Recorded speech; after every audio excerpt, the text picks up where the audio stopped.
बिस्मिल्लाहिर्रहमानिर्रहीम, अस्सलाम वालेकुम। मैं हूं आपका मेज़बान आकिल हुसैन। नाज़रीन, आज ईरान ने गजा के मजलूम लोगों का दिल जीत लिया है। साथ साथ अमेरिका और इसराइल को आज औकात भी याद दिलाई है। तफसीलात जानकर आप लोग जरूर कमेंट सेक्शन में शाबाश ईरान कहने पर मजबूर होंगे। इसके अलावा आज तुर्की ने भी बड़ा दिल करके आज इसराइल के खिलाफ एक बहुत बड़ा फैसला आज तुर्की ने कर लिया है और इस फैसले के बाद तुर्की को बाकायदा धमकी आमेज पैगामात मिलने का सिलसिला भी शुरू हो चुका है। इसकी तफसीलात भी आपके सामने रखेंगे। उसके अलावा आज पाकिस्तान में भी बड़ी डेवलपमेंट सामने आ चुकी है। आज एक तो आर्मी चीफ ने एक एग्रेसिव अंदाज में उन्होंने आज एक तकरीर की है और उसमें धमकियां भी आज आर्मी चीफ ने दे दिया है बड़े टेक्निकल तरीके से। उनके खिताब के फौरन बाद अब से कुछ देर पहले पाकिस्तान तहरीक इंसाफ की जानिब से एक प्रेस कॉन्फ्रेंस की गई। वो प्रेस कॉन्फ्रेंस भी बहुत एग्रेसिव अंदाज में की जा चुकी है। आखिरकार क्या वजह बनी है कि पाकिस्तान तहरीक इंसाफ ने आज एक बहुत बड़ा ये फैसला क्यों किया है, क्या वजह बनी है और ये एस्टेब्लिशमेंट के साथ पाकिस्तान तहरीक इंसाफ के मुज़ाकरात को लेकर, बातचीत के सिलसिले को लेकर जो चहमगोयां की जा रही थी, उस मामले का क्या हुआ, वो कहां तक वो मामला पहुंच चुका है और आखिरकार क्या वजह बनी है। क्या बातचीत का सिलसिला रुक गया है? क्या एस्टेब्लिशमेंट बात करना नहीं चाहती है? क्या पाकिस्तान तहरीक इंसाफ के लिए सॉफ्ट कॉर्नर नहीं दिया जा रहा है? क्या मसला है? इसकी जो अंदरूनी कहानी है वो आपके सामने रखेंगे। हम आज कड़ियां मिलाएंगे। अगर आप लोगों ने अभी तक हमारे चैनल को सब्सक्राइब नहीं किया है तो हमारे चैनल को जरूर सब्सक्राइब करें और बेल आइकन क्लिक करना ना भूलिए ताकि इस तरह की अपडेट्स जो हम आप तक पहुंचाना चाहते हैं वो बर वक्त आप तक पहुंच सके। तो अभी और इसी वक्त चैनल को सब्सक्राइब करके इस बेल आइकन को आप लोगों ने क्लिक करना है और वीडियो को लाइक करें और हमारे फेसबुक पेज को भी जरूर आप लोगों ने फॉलो करना है। नाज़रीन, सबसे पहले बात करते हैं इंटरनेशनल जो डेवलपमेंट्स हो चुकी हैं उस पर कि आज ईरान ने अमेरिका और इसराइल को आज औकात याद दिलाई है। अमेरिका की जानिब से ईरान के ऊपर बहुत बड़ी पाबंदियां लगाने के हवाले से सेक्शंस लगाने के लिए बाकायदा अमेरिका मुतहरिक हो चुका है, लेकिन ईरान ने भी आज दो टोक अंदाज में उन्होंने आज एक बहुत बड़ा फैसला करके अमेरिका को आज औकात याद दिलाई है। आज ईरान ने बाकायदा गजा के अंदर जो मजलूम लोगों को शहीद करने में, इसराइली बर्बरियत में जितने भी मुलविस यानी इसराइल के हिमायती जितनी भी कंपनियां और शख्सियात हैं उनके ऊपर बाकायदा आज ईरान ने पाबंदी आयद की है। इसमें अमेरिका के कई कंपनियां हैं जिसमें डोनाल्ड ट्रंप की ही कंपनी है और बड़ी शख्सियात है जिनके ऊपर ये पाबंदियां आयद की जा चुकी हैं।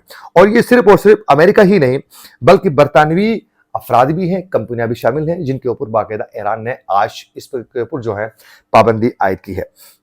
इसमें एक बड़ी कंपनी भी है जिसके ऊपर बाकायदा ईरान ने बाकायदा पाबंदी आयद की है कि इस फहरिस्त में शेवरॉन कॉरपोरेशन भी शामिल है जो बाकायदा मशरकी बहरा रूम में गैस के कुओं की तलाश में इसराइल की हिमायत इनकी जानिब से की जाती है। इस कंपनी के ऊपर भी बाकायदा आज ईरान ने बाकायदा पाबंदी आयद की है। ये जितनी भी पाबंदियां ईरान ने आयद की है, ईरान का ये कहना है कि गजा के अंदर मासूम लोगों को बाकायदा बेदर्दी से शहीद करने में इसराइली बर्बरियत में ये शख्सियात और इन कंपनियों ने साथ दिया है, इसलिए हम ये पाबंदी आयद करते हैं। तो फिर एक बार फिर ईरान ने साबित किया कि वो मजलूम फलस्तीन के लोगों के साथ आज भी ईरान खड़ा है। हर महाज पर, वो पाबंदियों का मामला हो या फिर जंग का मामला हो या फिर अपने जंगजू हिमायत याफ्ता बाकायदा ग्रोहों को मुतहरिक करके इसराइल को टफ देने का मामला हो, हर मामले पर बाकायदा, या फिर हमास के मुजाहिदीन को ट्रेन करने का मामला हो, उनको हथियार देने का मामला हो, उनको रॉकेट्स देने का मामला हो, यानी हर महाज पर ईरान खड़ा रह रहा है इस वक्त गजा के मजलूम लोगों के साथ अपने ज़ाती मफादात को दाव में लगाकर। आप अंदाज़ा करें कि इस वक्त सऊदी अरब के अंदर आप अंदाज़ा नहीं कर सकते। आज दिन को मैंने बाकायदा अपने पहले वाले वीलॉग में से जिक्र भी किया है कि सऊदी अरब में इसराइल के खिलाफ जस्ट वो एहतजाजी मुजाहरे तो दूर की बात है, एहतजाजी मुजाहरे तो दूर की बात है, सिर्फ और सिर्फ सोशल मीडिया में एक स्टेटस अपलोड करने में उसमें एक बंदे ने लिखा था, जो मीडिया पर्सन था, कि जो इसराइल ने गजा के अंदर किया है उसको बाकायदा उनसे हिसाब जरूर लेना चाहिए। ये जुमला उन्होंने लिखा था, उसको गिरफ्तार किया जा चुका है। इसी तरह जो भी इसराइल के खिलाफ सोशल मीडिया में बात करता है उसको गिरफ्तार किया जा रहा है इस वक्त सऊदी अरब के अंदर, वो सिर्फ और सिर्फ इसराइल को खुश करने के लिए, क्योंकि अमेरिका ने उनको बाकायदा लालच दी है कि हम आपको सिक्योरिटी बाकायदा जो है सब्सिडी देंगे और ऑफर करते हैं।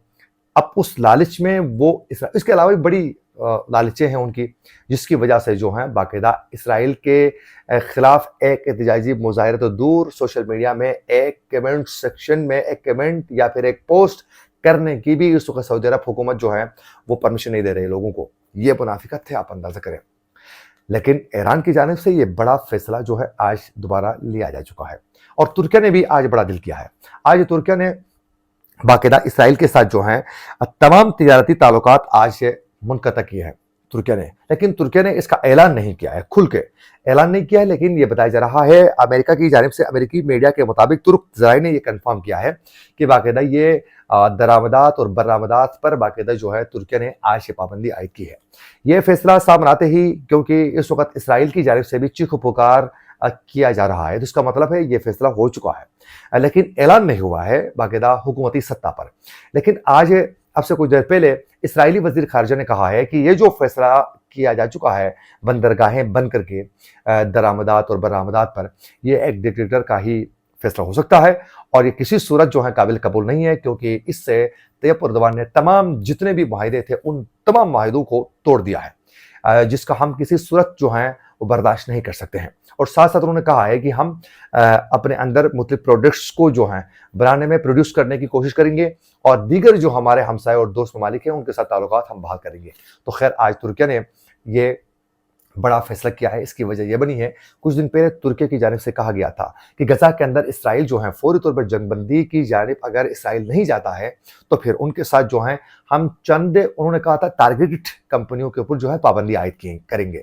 لیکن آج جو ہے مکمل ہی تجارتی تعلقات منقطع کر کے آج سے ترکیہ نے بھی باقاعدہ دو ٹوک انداز میں جو ہے اسرائیل کو اور امریکہ کو پیغام دیا ہے. تو ایک بہت بڑی بات ہے. اور اس کے علاوہ ناظرین، غزہ کے اندر جو تباہی اسرائیل نے مچائی ہے وہ اس کی تعمیر نو اگر کیا جائیں غزہ کے اندر، تو آج ایک انٹرنیشنل رپورٹ سامنے آ چکی ہے جس میں بتایا گیا ہے کہ تقریباً 30 سے 40 بلین ڈالر کی لاگت آئے گی دوبارہ غزہ کو تعمیر کرنے میں. کتنی تباہی مچائی ہے، آپ اندازہ کریں. لیکن یہ مسلم ممالک تمام خاموش تماشائی بنے ہوئے ہیں. اس کے علاوہ آج امریکہ نے بھی ایک بیان انہوں نے دیا ہے، اور منافقانہ رویے کے ساتھ، کہ امریکی انتظامیہ نے اسرائیل اور حماس کے درمیان جنگ بندی کے معاہدے کو آگے بڑھانے کے معاملے کو لے کر آج یہ کہا ہے کہ جنگ بندی کے معاہدے کو پائے تکمیل تک پہنچانے کے لیے ہم پرعزم ہیں. تباہی مچا چکا ہے اسرائیل. آپ کی جانب سے باقاعدہ اس وقت جو ہے امریکہ کی جانب سے اسرائیل کو جنگی ہتھیار ان کو مہیا کرنے میں، اور پھر سیکیورٹی کے لیے باقاعدہ آپ لوگوں نے اپنے فنڈز دوبارہ دے چکے ہیں. امریکہ نے ان کی سینٹ سے پاس کر کے جو ہیں یوکرین کے اندر، تائیوان اور پھر اسرائیل کو باقاعدہ جو ہیں جنگی سامان اور پھر اسلحہ بارود کے لیے باقاعدہ سبسڈی دے کر جو ہے ان کو گرانٹ پہنچایا جا چکا ہے. ادھر سے یہ ان کی منافقت جو ہے وہ ختم نہیں ہو رہی ہے. خیر، اب ہم بات کرتے ہیں نیشنل خبروں کے حوالے سے، کہ آج پاکستان میں دو بڑی خبریں جو ہیں وہ جنریٹ ہو چکی ہیں. یوں تو بہت سی خبریں، لیکن دو بڑی خبریں. ایک آرمی چیف کا خطاب جو بڑا اگریسو انداز میں انہوں نے کیا ہے، طویل خطاب تھا، لیکن ان میں سے دو پوائنٹس جو ہم اپنے پہلے والے ویلاگ میں ذکر کر چکا ہے، مختصراً اس پر بات کریں گے. اور انہوں نے دو عام ایشوز پر بات کیا. ایک تو کہا کہ ہم اپنے آئینی باؤنڈری کے حوالے سے ہم واقف ہیں کہ آئین نے ہمیں کتنی پرمیشن دی، ہم واقف ہیں. ہم لوگوں کو بھی کہتے ہیں کہ وہ آئین نے جو کچھ کہا ہے اس پر پابندی کے ساتھ عمل کریں، ہم یہ توقع رکھتے ہیں. انہوں نے یہ کہا ہے. اور دوسرا انہوں نے یہ پیغام دیا ہے سیاسی جماعتوں کو جو کہہ رہے ہیں کہ اسٹیبلشمنٹ جو ہے وہ اپنی آئینی حدود سے باہر نکل رہی ہے، کئی دفعہ نکل چکی ہے. اسٹیبلشمنٹ جو ہے وہ سیاست کے اندر انوالومنٹ دکھا رہی ہے. یہ معاملات کو لے کر یہ پیغام تھا. اس کے ساتھ ساتھ آرمی چیف نے یہ کہا ہے کہ جو لوگ آئین کے اندر جو اظہار رائے کے حوالے سے قیود مقرر ہو چکے ہیں اس کو کراس کر کے جو خلاف ورزی کر رہے ہیں وہ ہمیں باشن نہ دے کہ ہم نے کیا کرنا ہے.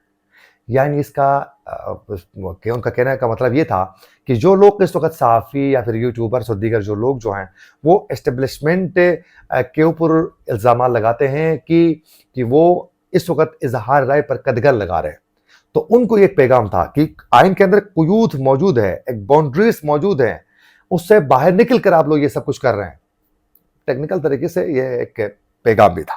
خیر، اس کے بعد یہ آرمی چیف کے خطاب کے بعد ہی پاکستان تحریک انصاف کی جانب سے ایک پریس کانفرنس کی گئی. वो प्रेस कॉन्फ्रेंस भी बड़ी एग्रेसिव अंदाज में की गई है, उसमें बड़े फैसले किए जा चुके हैं। और पाकिस्तान तहरीक इंसाफ की जानिब से बैरिस्टर गौहर ने इलेक्शन 2024 में मुबैना दांधली की इंक्वायरी के लिए जुडिशल कमीशन बनाने का मुतालबा किया है, और उसमें उन्होंने बहुत कुछ जिक्र किया है कि जो कुछ केस धांधली हो चुकी है इन तमाम मामलों को लेकर। अब बात करते हैं कि आखिरकार वजह क्या है कि अचानक पाकिस्तान तहरीक इंसाफ की जानिब से एग्रेसिव मोड में मजीद आगे बढ़कर खेलने का ये फैसला क्यों किया गया है। असल में वजह ये बनी है, आर्मी चीफ ने इस खिताब में भी, इससे चंद दिन पहले भी अपने खिताब के जरिए वो आगाह कर चुके हैं टेक्निकल तरीके से। पहले वाले खिताब में सोशल मीडिया में मनफी प्रोपेगेंडे को लेकर उन्होंने कहा था कि ये मनफी प्रोपेगेंडे जो हैं हमारे जो हौसले हैं वो पस्त नहीं कर सकते हैं। तो एक तो वो पैगाम दिया कि आप लोग सोशल मीडिया में जो ट्रोलिंग और मनफी जो प्रोपेगेंडा कर रहे हैं उससे हम खुश नहीं हैं।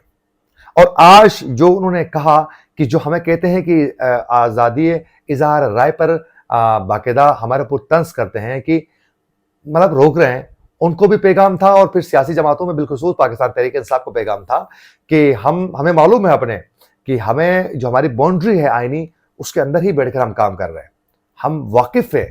तो ये आर्मी चीफ के इस खिताब के जरिए जो है आर्मी चीफ का पैगाम उनको मिल रहा है कि इस वक्त एस्टेब्लिशमेंट हमसे बात करना नहीं चाहती है, और ये कंफर्म हो चुका है कि एस्टेब्लिशमेंट इस वक्त पाकिस्तान तहरीक इंसाफ के साथ बात करने के लिए तैयार भी नहीं है, और यूं ये मामला आगे बढ़ रहा है। अब बताया पाकिस्तान तहरीक इंसाफ जो है वो आने वाले दिनों में कई मुश्किल का सामना कर सकती है मजीद, और पाकिस्तान तहरीक इंसाफ के लिए जो है सितंबर तक मुश्किलात यूं बढ़ती रहेंगी। लेकिन अगर पाकिस्तान तहरीक इंसाफ के बानी अक्टूबर तक अगर जेल में रहते हैं तो पाकिस्तान तहरीक इंसाफ मजीद बूम कर लेगी और मजीद उनका मौक़िफ़ स्ट्रांग हो जाएगा, और ये हुकूमत मजीद कमज़ोर से कमज़ोर तर हो जाएगी, क्योंकि मौलाना फजल रहमान भी बहुत ज़्यादा एक्टिव हो चुका है। इसी के साथ अपने मेज़बान आकिल हुसैन को दीजिए इजाज़त। अल्लाह के बाद।